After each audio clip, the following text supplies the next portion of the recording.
to the light. See, I believe that in order to love one another, we first must love God. I mean, even to love yourself, you first have to be able to love God.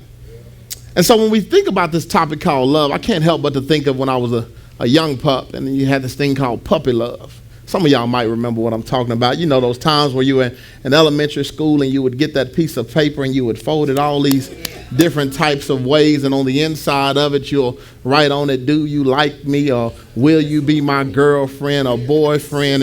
And see, real G's, we just put yes or no.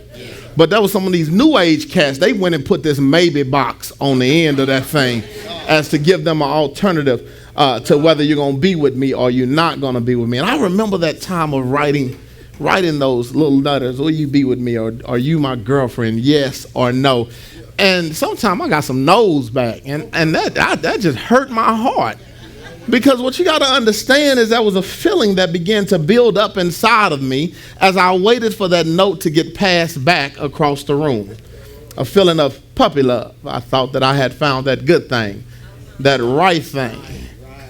But yet and still, we're at a point now where we are old enough and mature enough that we have to understand love in its entirety. We really have to begin to realize that love is more than just an emotion. It's actually based on actions, what you're willing to do, how far you're willing to go. And when the Apostle Paul is writing to the Romans, he's writing this letter. And as he's writing this letter, I can only imagine he felt like I felt when I wrote that letter, will you be with me, yes or no?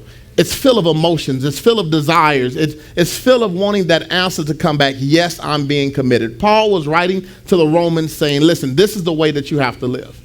This is the way that life is supposed to be.